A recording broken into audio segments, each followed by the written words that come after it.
Isso. Hoje, na verdade, seria até legal que a gente tivesse o pessoal da última sessão para a gente continuar, na verdade, uma das discussões da semana passada. Eu sou a Cíntia, eu sou residente neuro lá do HG e vou recapitular um dos casos que a gente falou na última reunião, mês passado, que foi de um paciente do sexo masculino, 22 anos. Cíntia, Fala. Oi. você quer, então, tá tudo na mesma sequência de slide, né? Porque senão eu ia falar para você Eu ver posso se... pôr? Porque Quer era que o eu bebê... pule? acho que era o bebê... Até o Jorge, que é o neurocirurgião que operou o doente, ele também está assistindo, mas, Tá. na verdade, quem ficou na dúvida tinha sido o Bebeto e o Celso, né? E eles Isso. não entraram.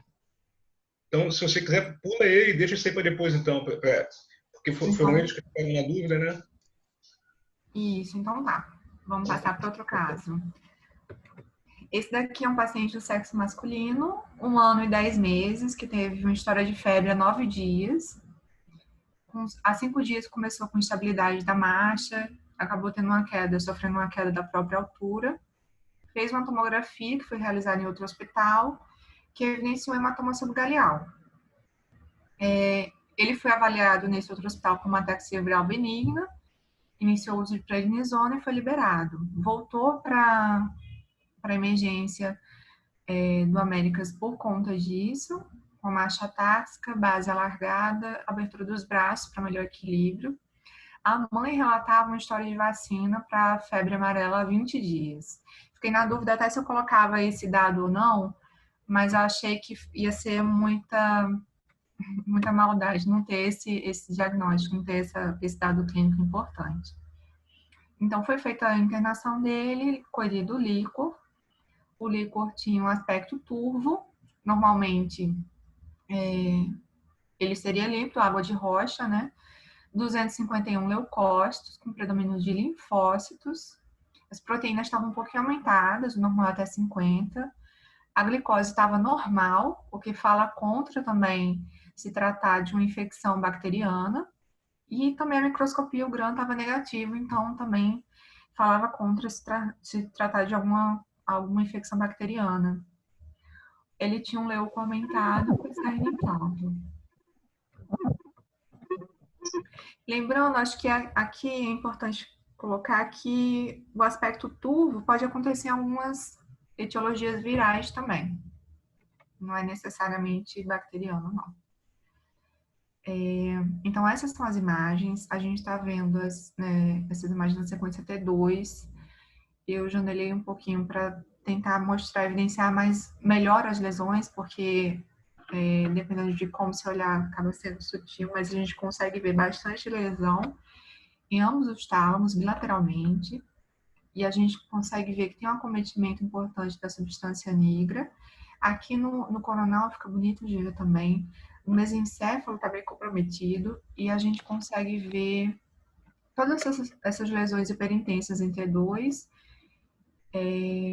Aqui também acometendo, enfim, tinha acometimento de substância negra, mas acometendo bastante no mesencéfalo. Nessas duas primeiras imagens, e a gente vê que não tem nem restrição à difusão, nem tem um realce evidente pelo meio de contraste.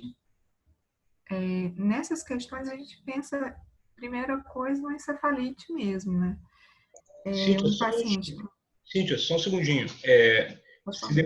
Se depois disso vier já o diagnóstico, espera um pouquinho, abre para ver se mais alguém quer discutir o caso, senão você segue. Tá, então é melhor, alguém quiser falar? Deixar o espaço para discussão. Patrícia, Pedro, eu vi até que a Flávia Saez também está aqui, se alguém quiser se manifestar, quiser opinar alguma coisa.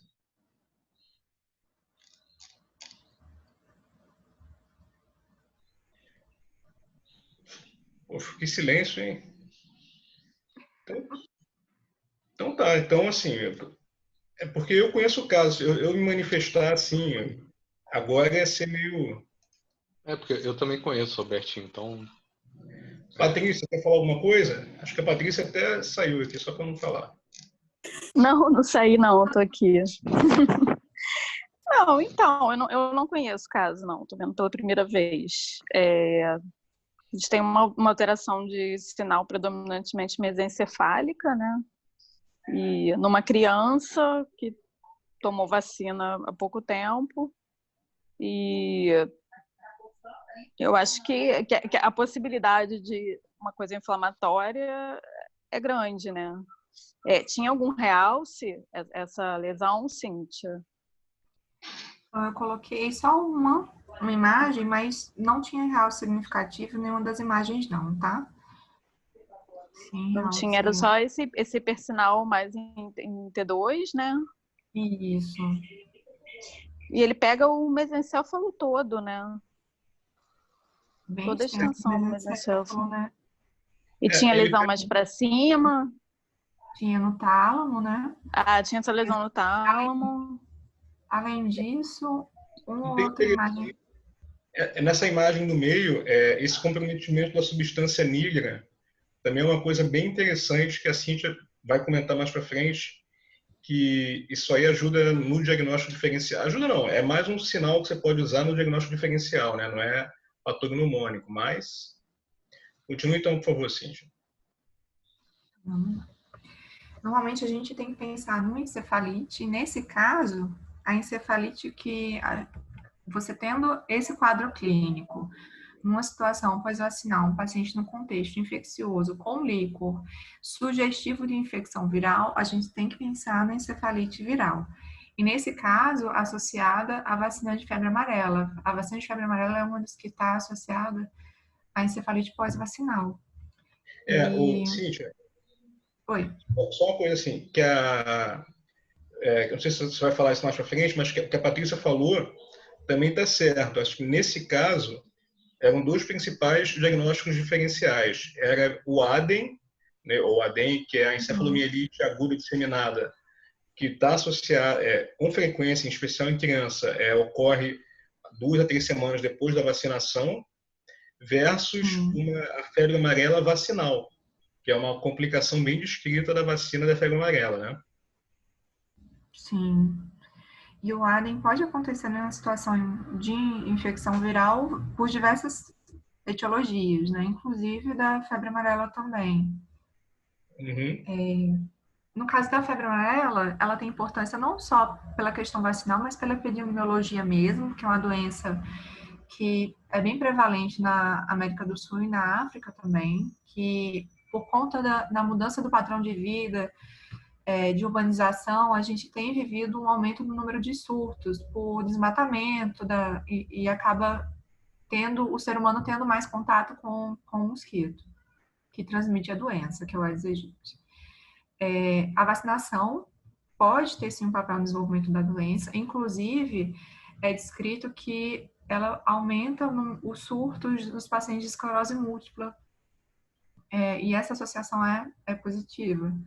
A apresentação neurológica pela febre amarela pode ser tanto por encefalite como mielite, que se manifestam justamente com a encefalite, com essas lesões hiperintensas, principalmente em ângulos da base e tálamo, que foi o que a gente também viu, que é um acometimento extenso do tálamo, e podendo se observar ou não hemorragias no T2, no gradiente. A mielite, quando acontece, acaba se caracterizando pelo tipo difuso e longitudinalmente extenso. Aqui a gente está vendo um mapa da febre amarela, os países em que ela acontece, né, endemicamente. E esse acometimento da substância negra acontece não só nesse caso que a gente viu de febre amarela, mas é descrito em outras arboviroses por flavivírus. Tem descrito acometimento. Esse primeiro caso foi aqui o da esquerda, um paciente que teve encefalite por dengue, com IgG positivo no líquor. Esse da direita, um paciente que teve chikungunya, também sorologia positiva. E nos dois casos, esses dois a gente tem um acometimento da substância negra especificamente. Esse acometimento de substância negra, ele inicialmente foi descrito como um patognomônico da encefalite de St. Louis, Mas daí, como acontece normalmente na medicina, a gente vai descobrindo que também acontece em outras situações. Sendo que esse é um achado que a gente tem visto comum em outras arboviroses. Na febre amarela, acontece na dengue, na chikungunya. Então, é um achado importante, assim, não é patognomônico, mas que faz a gente pensar no diagnóstico ou então considerar, assim, como possibilidade mais forte. Esse paciente que você mostrou aí, esse flare da esquerda, na verdade, é um caso lá dos servidores, que foi interessante que o paciente tinha diagnóstico de dengue e apresentou um quadro de parkinsonismo. E é interessante que exatamente a doença de Parkinson é comprometimento da substância negra, né? O principal substrato patológico, né? Isso que acontece, né? O paciente às vezes tem infecção viral, desenvolve um parkinsonismo, o paciente tem uma marcha táxica ou aquela marcha lenta, identificada e, enfim, outros achados que podem acontecer, não só do parkinsonismo, acaba sendo mais florido na arbovirose, né? No caso da encefalite por arbovirus. Acaba tendo outros achados mais floridos, de bradicinesia, alteração oculomotor, enfim. Mas é um acometimento importante de levar em consideração, assim, para o diagnóstico também. Tá certo. Então, de bônus, esse paciente tinha essa alteração aqui, que é bem clássica. Eu acho que mais interessante, talvez, para quem esteja começando, assim, porque é um bem típico também. A gente está vendo essa imagem da esquerda,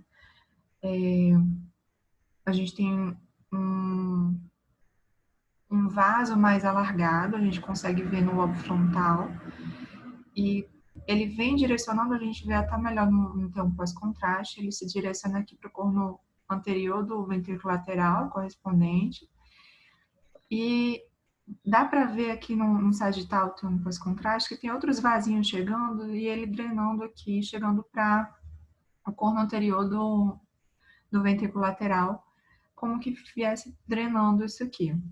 Essa é uma localização típica do anomalia de desenvolvimento venoso, em que a gente costuma ver justamente se direcionando aqui na região frontotemporal para o ventrículo lateral, quando frontal aqui para o corno anterior, quando o parietal mais para o corpo do ventrículo, e quando infratentorial, geralmente se direcionando para o quarto ventrículo. Isso porque pode se direcionar para drenar para a veia subependimares. É uma via de drenagem dessa via mais proeminente.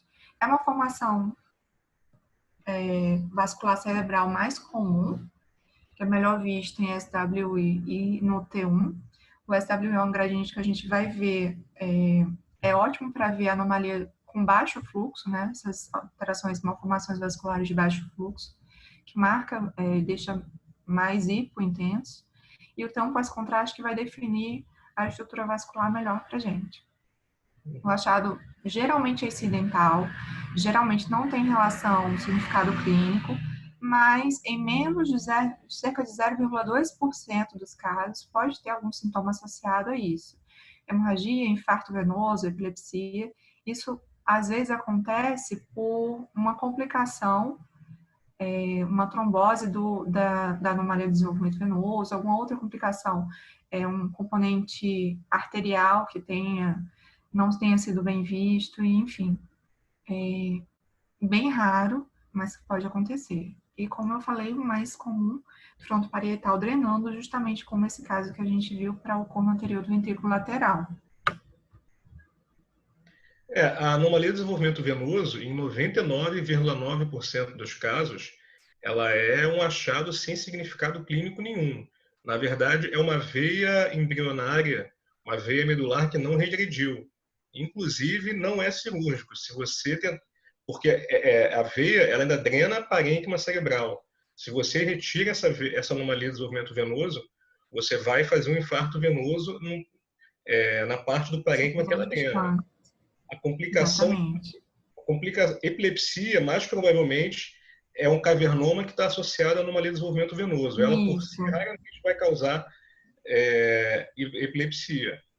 O que pode acontecer, raro, mas acontece, como você falou, uma trombose da anomalia de desenvolvimento venoso, né? E aí o cara realmente é muito azarado, porque é um negócio extremamente incomum. Mas, então, eu já vi que o Celso entrou aqui. Pode... Volta lá que você queria mostrar para ele o retorno daquele... Era ele e o Bebeto que tinham visto aquele caso. Mostra para ele. A gente aproveita que o Jorge também está na... Ele que operou o doente, ele já fala o que ele achou na macroscopia quando ele operou o doente, né? Então, recapitulando... Semana passada, da sessão passada.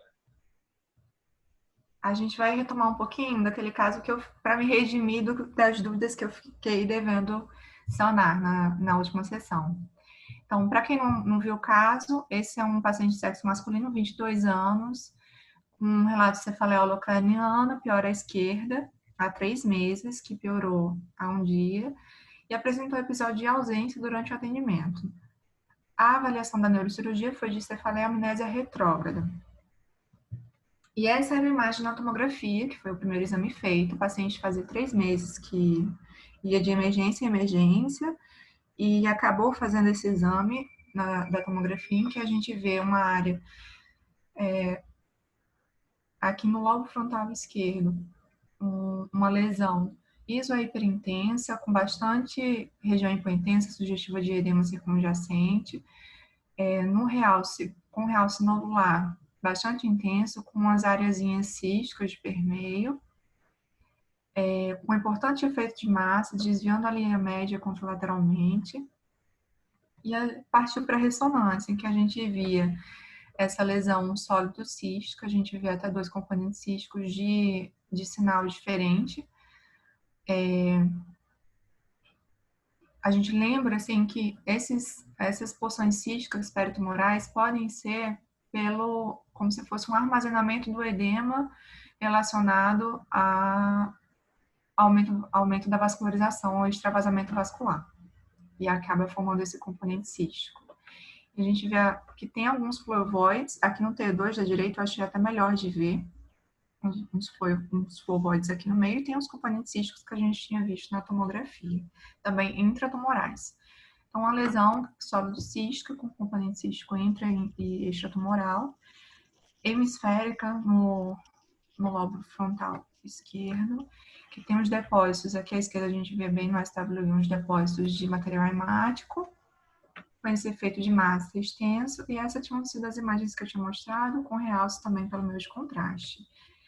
Permeabilidade aumentada, que eu tinha mostrado da última vez, e aí eu trouxe para vocês a medida do ADC do paciente. Deu 774. A gente estava justamente discutindo se tinha ou não restrição à difusão.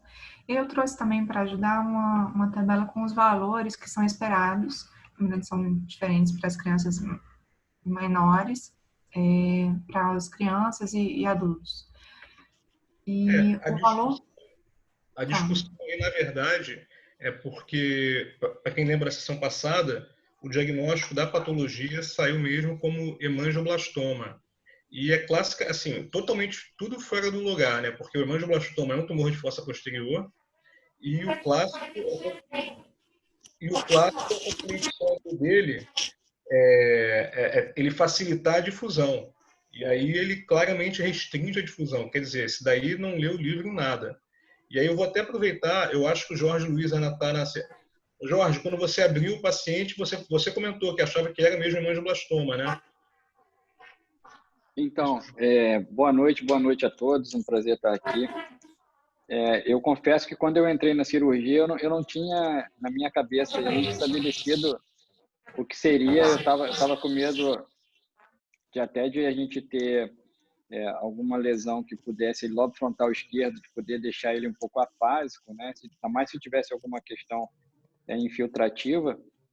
Mas quando eu entrei, sangrava, e o hemangioblastoma é um tumor que você vem circundando ele e ele sai fácil. Então, quando eu entrei e comecei a operar, a minha impressão foi de hemangioblastoma, e eu tenho até o zap que a gente trocou com o pessoal da da neurointensiva, quando eles perguntaram o que eu achava, eu falei, eu acho que tem uma hemangioblastoma pela forma que tem de vaso dentro, e bateu assim com o aspecto que a gente costuma ver do hemangioblastoma. Então, para mim não foi surpresa o diagnóstico histopatológico, embora aí na ressonância ele não tenha lido a ressonância, né? Eu assim, tenho... não foi surpresa para você com a cabeça aberta, né? Na ressonância... Exatamente, com a cabeça aberta. O nosso diagnóstico inicial era muito mais com ganglioma ou alguma outra lesão cística sólida hemisférica superficial do que hemangioblastoma. Antes de abrir para a gente, ninguém nem pensou nisso, para falar a verdade, assim, né? Eu acho que teve uma pessoa que pensou, que foi justamente quem deu o laudo. E foi assim, eu não acho que foi de competência mesmo da pessoa para poder pensar nesse diagnóstico, né? Na ressonância a gente também. Esse é um caso para derrubar um radiologista, né? Porque o hemangioblastoma, geralmente, o que você vê é ADC alto, né? Um ADC hiperintenso, esse caso ADC intermediário e baixo, né? A única coisa que falava a favor realmente é a lesão ter muito flavoide, né? Muito vascularizada, perfusão bem alta. E isso fala a favor de hemangioblastoma. Mas alguns gliomas podem ter perfusão alta também, né? Então, o ganglioma pode ter perfusão alta também.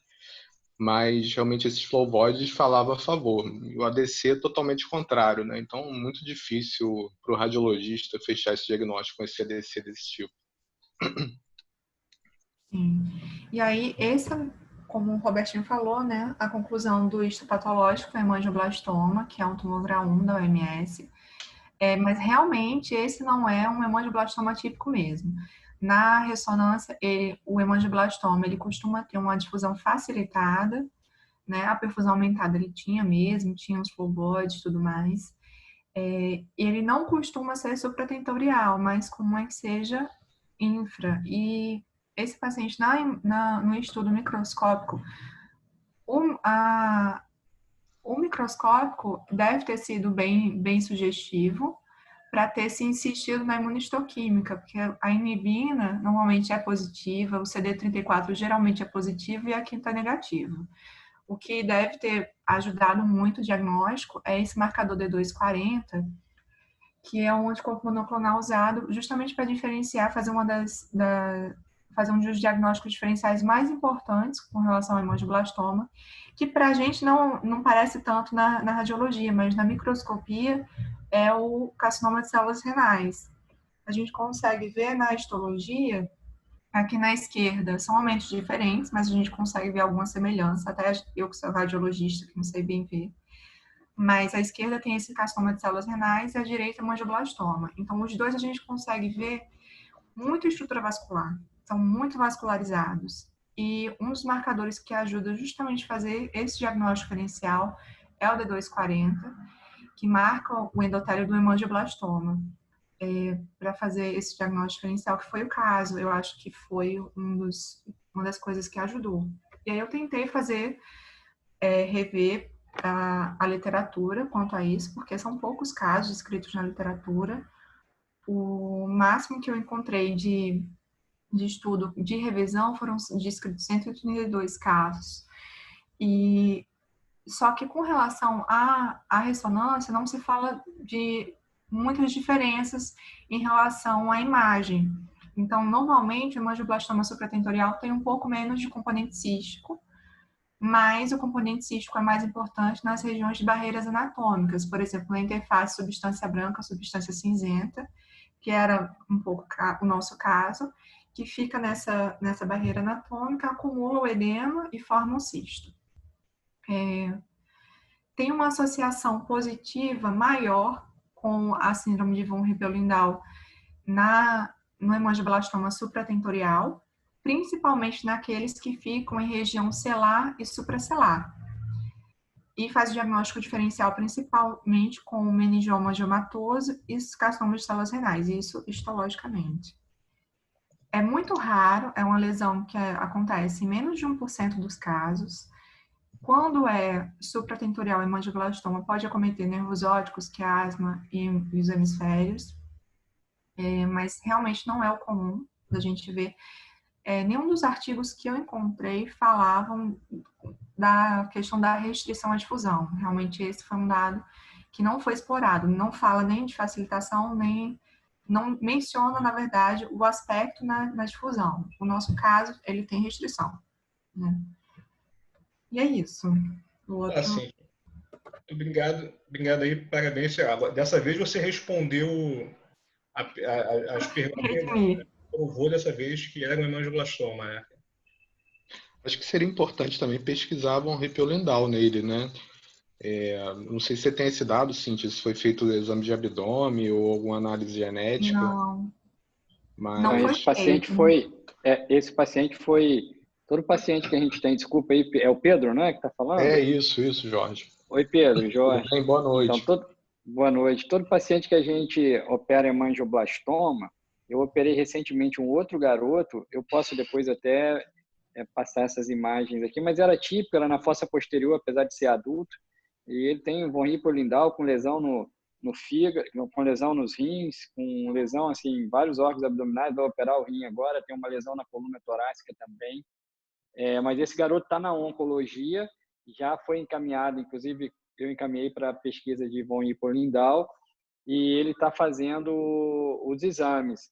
Ele ficou de voltar em mim, acho que se não voltar essa semana, que entra agora, vai voltar outra, e vai me trazer os exames. Eu realmente não sei se ele fez os exames lá no nosso hospital, mas ele foi para a oncologia da COI para investigar.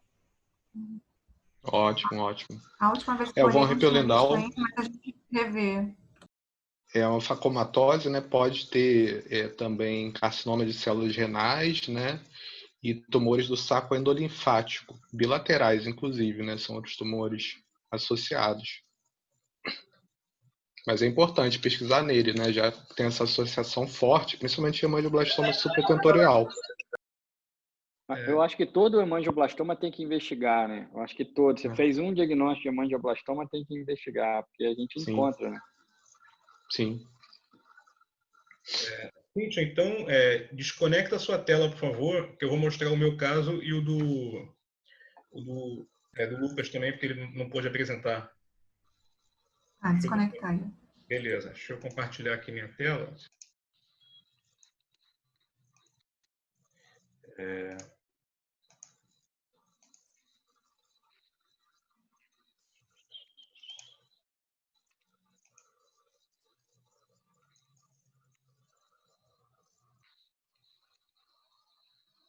Vou só responder aqui. Sérgio, eu vou mostrar esses casos aqui, depois você mostra os seus também. Eu vi que você entrou aqui. Boa noite.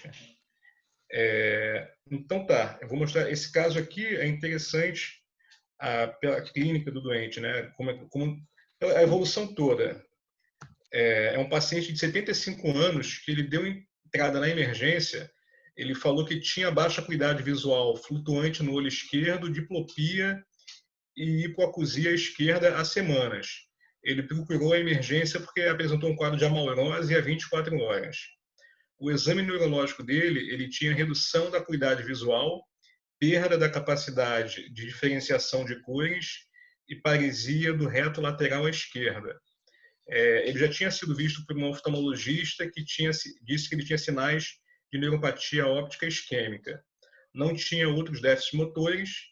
De história patológica pregressa, ele tinha hipertensão, marca-passo por fibrilação atrial crônica e era portador de cirrose hepática relacionada ao álcool. Então, na emergência, como ele teve essa alteração visual supostamente agudizada, ele, quando entrou, na verdade, abriram aquele protocolo para AVC, que no nosso grupo lá se chama Piavem. E a angiotomografia dele, assim, você olhando só a parte da angio em si, absolutamente normal. Você vê a carótida comum, as carótidas interna e externa, e a circulação cerebral sem nenhum problema.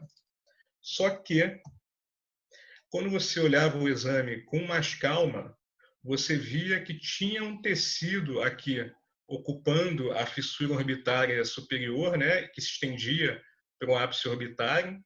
Você vê aqui no axial, você vê aqui no coronal, comparando um lado com o outro, você vê aqui o ápice orbitário direito, que é basicamente gordura, que é artéria oftálmica, e aqui você vê esse tecido com sinal, tecido com densidade de partes moles. E tinha uma outra alteração aqui, ele era assintomático à direita, mas tinha essa alteração aqui também, esse tecido junto do globo ocular. Além disso, ele também tinha esse tecido aqui ao redor da carótida interna dele, e complicando mais ainda para ele surgiu tinha também essa lesão na região supraclavicular, essa massa com o maior jeitão de linfonodo do mal, na região supraclavicular, você vê aqui no axial, coronal e sagital. E uma coisa que ajuda na semiologia dessa lesão é a gente observar que o vaso passa tranquilamente no meio da lesão, né? O vaso, esse daqui é o tronco tiro cervical, ele passa no meio dessa massa supraclavicular sem sofrer nenhuma estenose, quer dizer, isso daí fala a favor que seja um tumor macio, né? E aí depois ele foi para a ressonância magnética, assim, deu um pouco mais de trabalho por conta do marca-passo, a gente teve que chamar o técnico para desligar o marca-passo, para reprogramar, na verdade, e você via esse tecido com sinal hipointenso em T2 aqui na região do ápice orbitário, né, que é a fissura orbitária superior, aqui no coronal de novo aquele tecido obliterando aqui o ápice orbitário, e a gente vê que esse tecido, é melhor de ver até no mapa de ADC, ele tem uma baita restrição à difusão, né? Você vê tanto aqui no tecido, na região do ápice orbitário, quanto naquele tecido ao redor, que está grudado ali na carótida interna. Eu acabei mostrando já, não sei se, acho que todo mundo já viu, né? Sem querer, eu falei tanto, eu acabei já mostrando, mas Pedro, você quer comentar alguma coisa? Ou Celso, se alguém não chegou a ver o diagnóstico que apareceu ali? Eu não cheguei a ver o diagnóstico, mas é um tecido que restringe a difusão, né, que me parece hipercelular, né, juntando a linfonodomegalia e esse tecido infiltrativo hipercelular, acho que de repente dá para pensar no diagnóstico de linfoma, né? Não sei se foi esse o diagnóstico. A gente pensou linfoma ou alguma coisa linfoproliferativa, né? Assim, ou alguma histocitose, algo do tipo. Histocitose, né? Sim, A primeira hipótese foi linfoma, sim, com certeza. E ele foi submetido à biópsia da região supraclavicular. A congelação veio positivo, sugestivo de linfoma, o líquor já veio positivo para células neoplásicas e acabaram pedindo um PET como estadiamento. E acabou mostrando que, na verdade, para ele o negócio estava muito mais complicado, né? Que se a gente reparar, tá cheio de, assim, tinha um linfonodo, isso aqui a gente já viu na angio-TC, tinha os linfonodos mediastinais, mas que também estavam brilhando bastante no PET. Você vê que tem implante do linfoma aqui na região subdiafragmática, cheio de tecido do linfoma na região, no abdômen, né, mesentérico. E só para mostrar aqui a correlação interessante do PET com a difusão, você vê aqui aquelas lesões que restringem bem a difusão, elas também se impregam bastante pelo radiofármaco deles aqui, né? E tanto aqui na região da carótida, quanto aqui na região do ápice orbitário, que dá um pouquinho de artefato, mas dá para a gente ver bem. E o resultado da biópsia foi, então, linfoma difuso de grandes células B, com esses marcadores aqui, CD10 positivo, CD20 positivo e KI67 positivo em 100% das células. E com aquele PET, o estadiamento dele já foi para 3B, né, que é um estadiamento bem, assim, é o segundo pior possível. E ele foi iniciado o tratamento dele com R-CHOP e químio intratecal. Então, só fazendo um resumo rápido, só que o linfoma difuso de grandes células B é o linfoma não-Hodgkin mais comum. A incidência aumenta com a idade, mais de 50% dos casos ocorre a partir dos 60 anos. A prevalência é um pouco maior no sexo masculino e é o linfoma primário mais comum do sistema nervoso central, mas também pode acometer o sistema nervoso secundariamente, como neste caso, porque para você dizer que é linfoma primário, você não poderia ter aquelas lesões todas fora do sistema nervoso central. E alguém quer fazer algum comentário sobre... Não, eu acho que aquela característica que você falou do vaso passando no meio também é uma coisa que faz a gente pensar em linfoma, né? Que ele abraça mais o vaso do que outras neoplasias que são mais duras que empurram o vaso, né? Acho que Sim, também é sim. uma característica interessante, até quando você descreveu o vaso passando pelo meio da lesão. Você vê isso muito no linfoma até no abdômen, né? Você vê aquelas maçarocas gigantes retoperitoneais e você vê os vasos no máximo estirados, mas não fecham, né? Eles passam ali tranquilos, né, cara? Esse linfoma tinha um KI67 em 100% das células, né? Um linfoma realmente de alta agressividade, né? Proliferação muito exuberante, né? O paciente não evoluiu bem, depois ele acabou até tendo uma descompensação cardíaca, ele acabou evoluindo para o óbito, esse paciente, depois. Assim, logo depois que começou a quimioterapia dele. O linfoma difuso de grandes células B geralmente tem realmente alta agressividade, né? Se o tratamento não foi eficaz, o paciente, infelizmente, vai ao óbito rápido. Então tá, eu vou mostrar agora então o caso do Lucas, que foi... deixa eu compartilhar de novo aqui. Cara.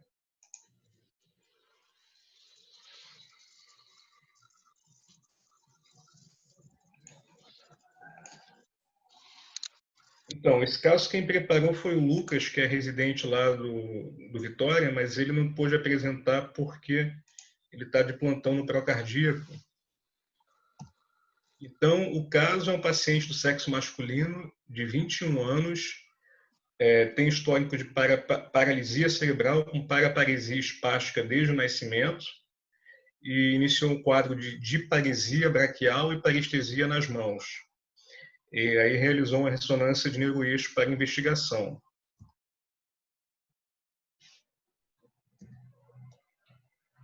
E alguém quer comentar as lesões ou eu mesmo falo? O que vocês preferem?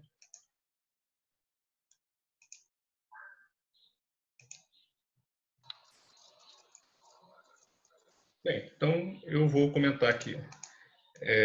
Então você vê que tem as lesões hiperintensas no flare. Assim, o padrão é bem característico, né? Você vê as lesões perpendiculares ao eixo ependimário, com aquele aspecto de disseminação perivenular. Tem várias lesões na fossa posterior, pegando inclusive o pedúnculo cerebelar médio, mas também a ponte. Parece que tem um núcleo denteado e tem também uma lesão na medula cervical aqui no nível de C3. Esse aspecto, assim, até que provassem o contrário, era um aspecto de afecção desmielinizante, em especial esclerose múltipla, né?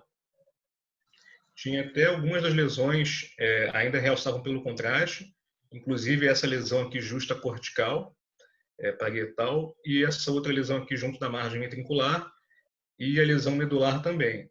Então, assim, em princípio, acho que saiu com o diagnóstico mesmo de esclerose múltipla. Mas aí surgiu uma coisa interessante nesse caso, é que você vê que tem um hipersinal nos nervos trigêmeos, inclusive aqui na região da porção intraaxial do nervo, tem realce pelo meio de contraste. E além disso, eu não sei se a imagem está muito escura, mas vocês reparem que tem esses foquinhos com realce pelo meio de contraste aqui na... E aqui ele até ajudou a gente, ele botou identificou os nervos. Você vê que tem vários nervos cranianos, do terceiro ao sexto, captando contraste. Quer dizer, esse paciente fez um padrão de uma polineurite relacionada à esclerose múltipla. Né? Ele fez a punção lombar, que confirmou a presença de bandas oligoclonais, e fechou, então, o diagnóstico de uma esclerose múltipla com polineurite de pares cranianos. Né? E a gente até levantou na literatura que a presença de nervos cranianos com realce pelo meio de contraste é associada com esclerose múltipla que tem início em adultos jovens e que também é associada com uma doença mais grave. Né? Aí eu não sei se alguém, de repente, a Cristiane, alguém outra pessoa da neurologia, quer comentar alguma coisa, se é comum de perceber isso no exame físico, o que vocês acham?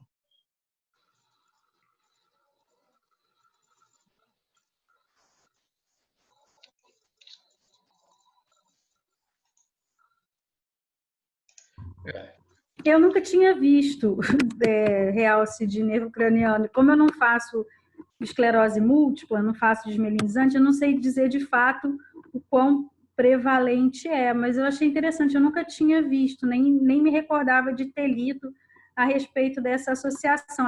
Achei até que quando você mostrou, que você ia dizer que tinha sido outro diagnóstico, sei lá, uma vasculite, algo desse tipo, mas eu realmente nunca tinha visto.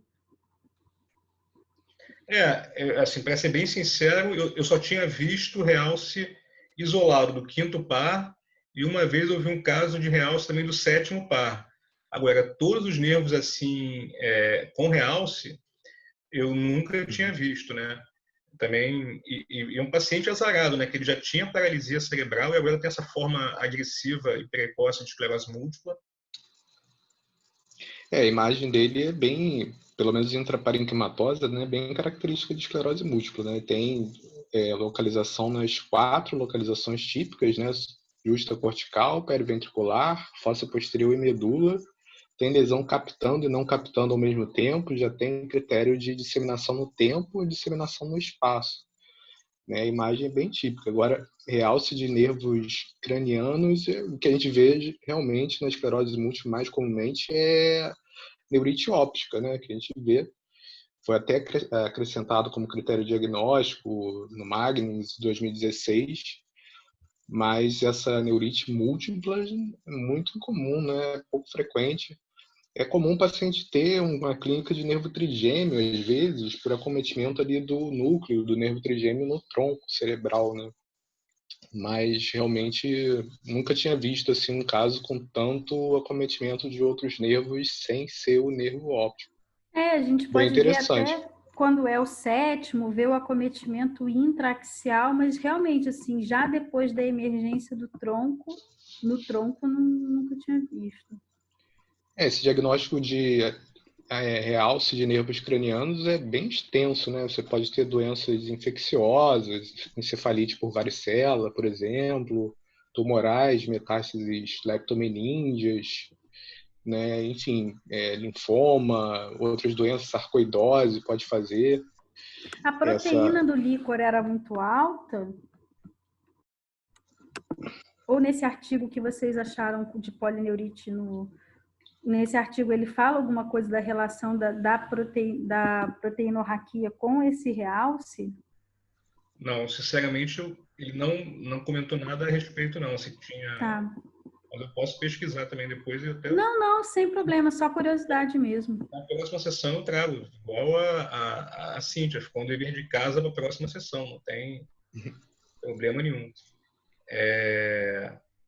Mas sim, até assim, quando começaram a história sem ver as imagens do parente, mas só me falaram vários pares cranianos que tinham doença de substância branca, eu até pensei, pô, será que vem uma leucodistrofia, que tem a metacromática pode cursar também com realce de todos os pares cranianos abaixo do 2º, né? Crabbe também, né, Robertinho? Doença de Crabbe. Crabbe é o contrário. Crabbe, em geral, ela capta o 2º par, né, o nervo óptico espessa, o nervo óptico quiasma, mas ela poupa os abaixo do óptico. Quem pega mais é a metacromática, ela que pega do 3º para baixo.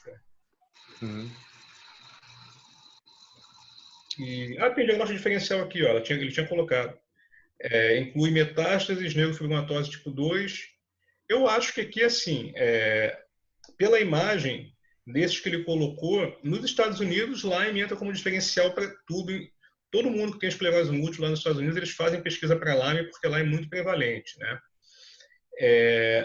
Neurofibromatose tipo 2, eu acho, assim, não tem aspecto de tumor, né? Só um nervo um pouquinho espessado com realce.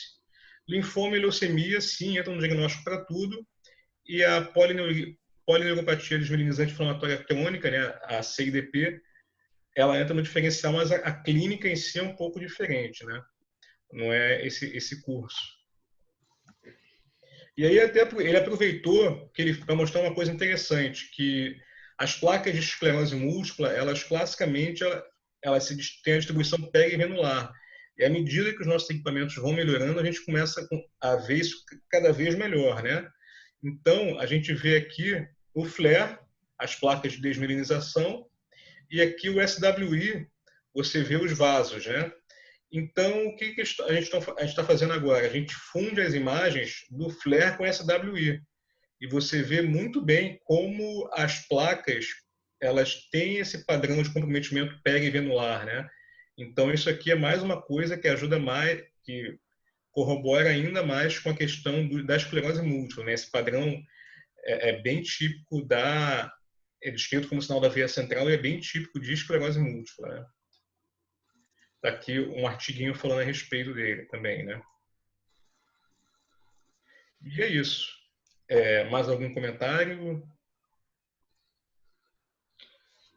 Essa questão da veia central também é importante porque outras doenças desminimizantes não cursam com esse achado, né? Por exemplo, a neuromielite óptica, você tem uma desminimização mais subependimária, né? Não tem esse padrão aí perivenular da esclerose múltipla. Então, esse achado do sinal da veia central realmente fortalece bastante o diagnóstico de esclerose múltipla, né?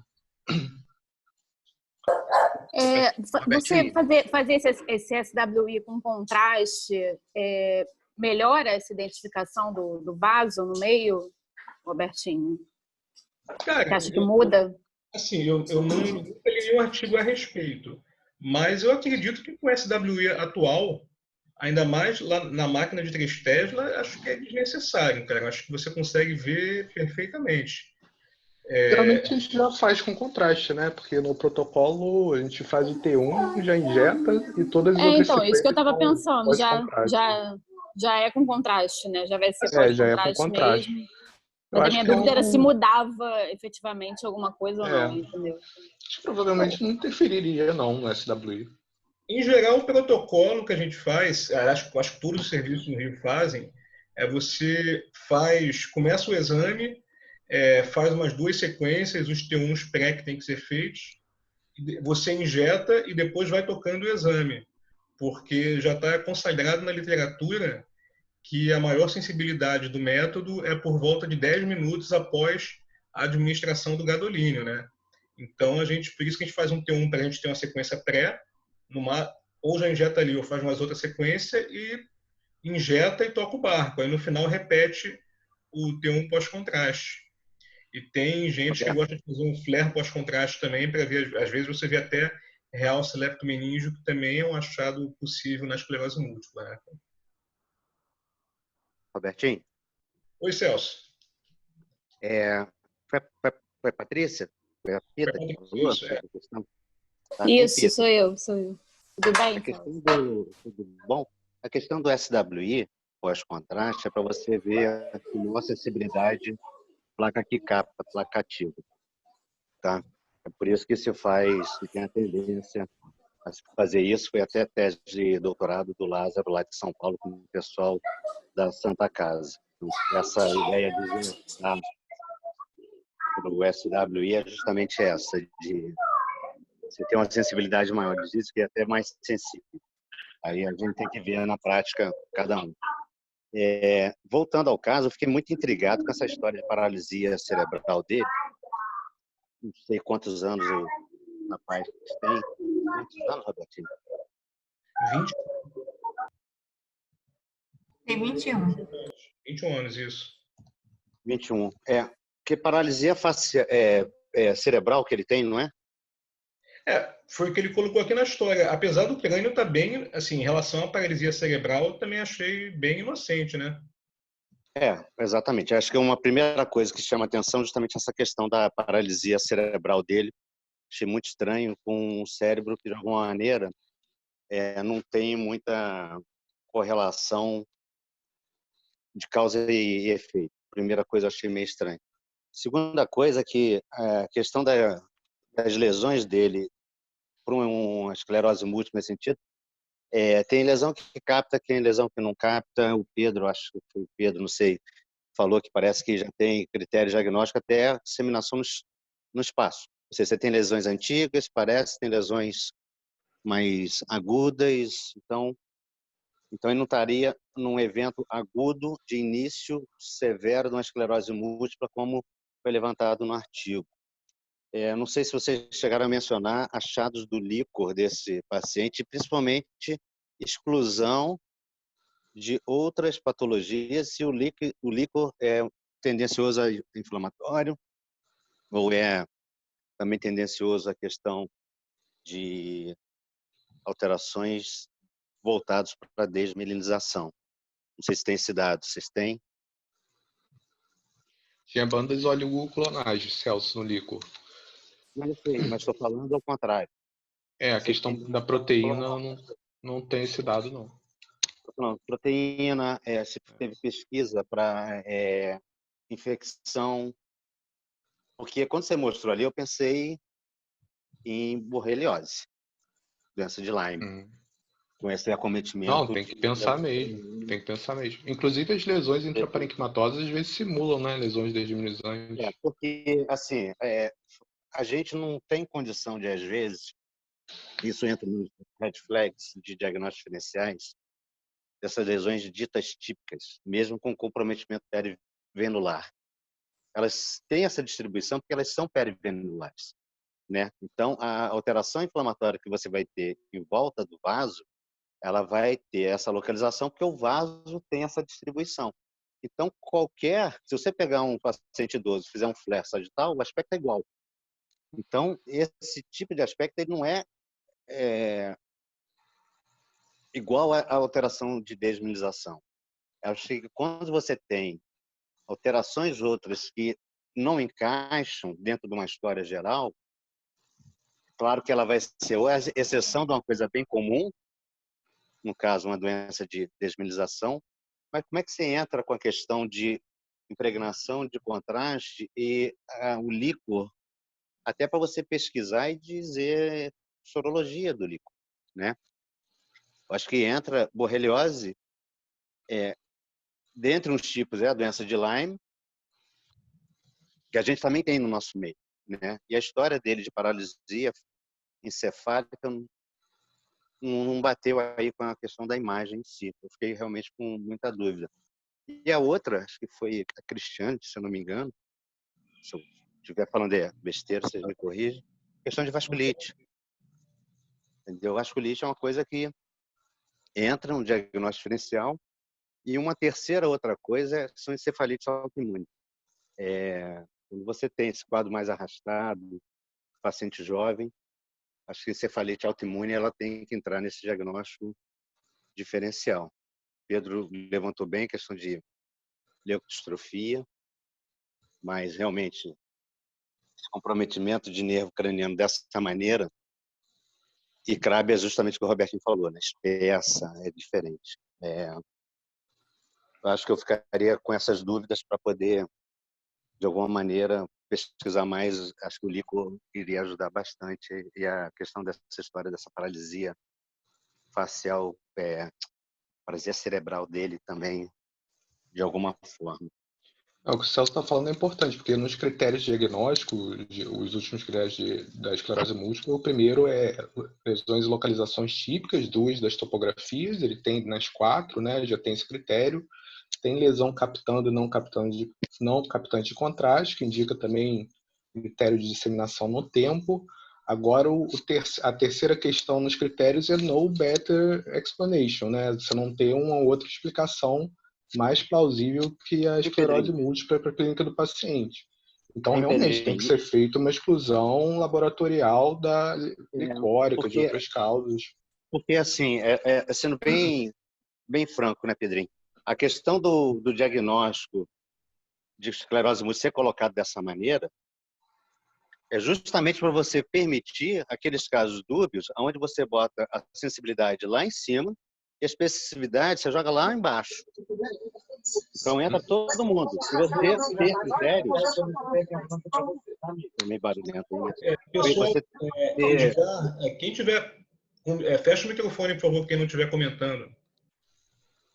E assim, no caso, como você faz isso, é para você poder tratar logo, né? Essa que é a grande questão, né? Você bota uma lesão infratentorial, né? Então, aquilo ali entra todo mundo, né? Então, você tem muita gente, você vai ter critério. Você pegar um paciente idoso, se você jogar ali, mais ou menos, você vai ver que alguns, sem ter nada de esclerose múltipla, eles encaixam dentro desse diagnóstico. Então, tem que tomar bastante cuidado. E outra, radiologista nenhum faz diagnóstico de esclerose múltipla. No máximo, afecção desmilizante, como o Robertinho muito bem disse lá no início, né? No máximo. E assim, e não desconsiderar quando esse aspecto ele é bem não característico, como nesse caso. Acho que é muito mais fácil e simplório você falar, olha, isso aqui é desmilização, mas espera aí, tá estranho. Vamos pensar no que e se não fosse, né? E aí esmiuçar aí fundo para poder identificar. Não parece que é uma coisa de início e severo, se tem uma lesão crônica e o paciente com toda essa gama de história, que é o chamado do artigo, né? O artigo chama ao contrário. E outra coisa é que o paciente tem que ter a clínica, como você falou, o radiologista sozinho não faz o diagnóstico, né? O paciente tem que ter a clínica de esclerose múltipla. E quem uma faz o questão diagnóstico que é o neurologista. A gente nunca faz esse diagnóstico. os nossos critérios são para corroborar o diagnóstico do neurologista, né? Mas a primeira coisa de tudo é o paciente ter a clínica típica. E não sei nesse caso se já estava, a gente pode pesquisar depois e trazer esse resultado, né? Se o paciente já tinha essa clínica e já tinha tratamento, porque isso aí já facilita a nossa vida às vezes. Mas, por outro lado, isso daí que o Celso falou, também não chega a ser incomum você pegar uns pacientes, você ou diagnosticar um paciente de esclerose múltipla que nunca teve diagnóstico, já assim, até lá na época do IRM, a gente pegou uma paciente com mais de 60 anos, e era o primeiro exame de crânio que ela fazia, e tinha uma esclerose múltipla, e depois confirmou o diagnóstico, o aspecto era muito sugestivo de afecção desmielinizante, e também, assim, o último critério do Magninus que eles fizeram foi exatamente para você tentar, como o Celso falou, aumentar a sensibilidade. Então, se você no primeiro exame você conseguir provar que tem disseminação no espaço e no tempo, eles até retiraram aquela questão de que antes a lesão aguda tinha que ter uma lesão que não tivesse relacionada com a clínica do doente. Então, eles, como o Celso falou, eles tendem a aumentar a sensibilidade, mas por definição você já pode fazer eventualmente considerar a disseminação no espaço e no tempo com um primeiro exame só, né, para você tentar tratar o mais precoce possível, excluindo todos os diferenciais que ele comentou. Inclusive, a questão da borreliose tem uma certa briga. Tem um autor lá de São Paulo que sempre publica, que diz que existe doença de Lyme no Brasil, tem gente que diz que existe outras borrelioses, tem gente que diz que não. Assim, tem uma certa discussão, mas com certeza entra no diferencial. Como eu comentei lá nos Estados Unidos, eles sempre, esclerose múltipla, é quase que mandatório você excluir Lyme como causador das lesões, né? Só um comentário que eu peguei assim rapidinho, vi o final da apresentação da Cíntia, é só um parâmetro que a gente pode seguir, que eu uso, que eu acho que vale a pena replicar, para saber se tem difusão restrita ou não. Isso depende muitas vezes de variabilidade, até como você vai medir, aonde você mede, e o aparelho também dá um pouquinho. Compara com a substância branca do outro lado. Ali, naquele caso ali, 77, se não me engano, aquilo é igual do parênquima. Tá? Isso não está restrito, não está facilitado, não está nada.